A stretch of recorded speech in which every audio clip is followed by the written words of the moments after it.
thought I would do an update after a few days of 30 milligrams, which is a 50% step up from where I was. I'm in a bit of a different headspace today, and yesterday was a bit of a different headspace. It didn't start super well because, little curveballs. There was a little curveball in the morning before school, and then I had my daughter with me all day, and that is just, look, when you have a little girl who talks a lot, it's tiring. And yesterday I didn't do so well in my head with it all, and I found that actually it was a day I had very not good thoughts all day about all different things, all the areas of my life. I kind of went into a circle of hopelessness and all of that sort of experience, which I now realise, I realised at about 5 p.m. last night that was probably because I hadn't taken my other medication, which is my antidepressants that I've been on for a long time, and they have a very short half-life. I normally take them in the morning, and I got to 5 p.m. without noticing that I hadn't taken them. Normally, by lunchtime, I'll be getting brain zaps and feeling a bit nauseous and a little bit, a whole bunch of symptoms. That tells me, whoop, you've forgotten. But I got to 5 p.m. without noticing. So that in itself is pretty amazing. The other body things, I didn't get the other body things noticeably enough, or it could have been that I had my daughter, and so there's just no way that I can notice my body when I've got to be noticing that little energy burst all the time. But I did just want to mention the connection between chemicals and thoughts. It is just, when I realised that I hadn't taken my antidepressants, it was I was struck with because of how negative and how hopeless my thoughts had been all day in all of the areas, and how I actually was talking about situations differently to myself. When I was thinking about certain life situations, I wasn't looking at them the way I normally look at them. I was completely talking about them differently. It's just incredible that a chemical can change your thoughts. Really, it's as simple as that.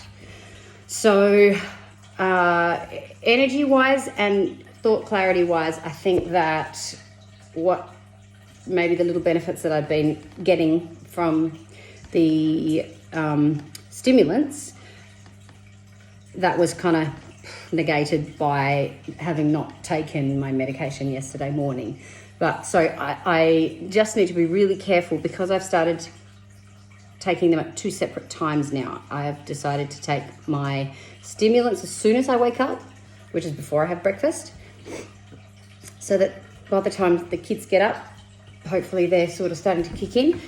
But I can't have my antidepressants until I have food with them, because they muck with my gut if I don't, and a bunch of other things. So I had to remember 2 medication times yesterday. Normally I've been taking them at once, and then I only have to remember one thing.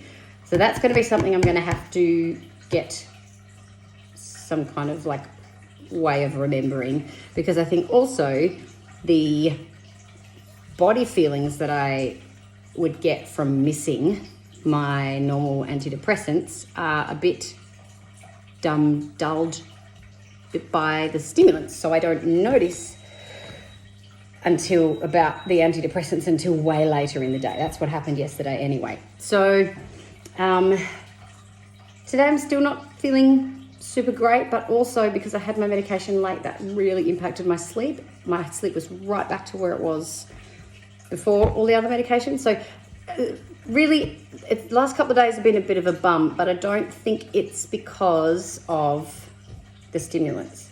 I don't think it's because they seem to be, I still feel a little bit less. This morning, once the kids were off at school, feeling a bit less rushy, a bit less urgent buzz in my head and having to act. So I think that's the thing. I think that's nice, and I think I've worked out that it is having an impact. But also, I think slowly the impact after a few days is dropping off a little bit, which I think is also to be expected. Look, I think that's it. I was going to talk about the reason I'm on antidepressants, which is because of a wrong diagnosis in the past of bipolar. Because I had these unexplainable periods of huge productivity, and that was misdiagnosed as, oh, you shouldn't be like that. That's disordered you. You've got bipolar. That's a mania episode. Turns out it's not a mania episode. It's actually just my brain functioning in hyperfocus. So it happened when I was so engaged and interested, and I was spending my time doing something that I deeply, deeply loved and found challenging. That was enough to make me function at an incredibly high level. And that seemed to the psychologist like I shouldn't have been able to do that. And that was disordered way of operating, and that was ill, Chris. So I have spent my whole adult life since then keeping my eye out for manic periods. Make sure you don't get too manic and don't get too productive and don't get too much done, or that's your bipolar. Now I realise it's not.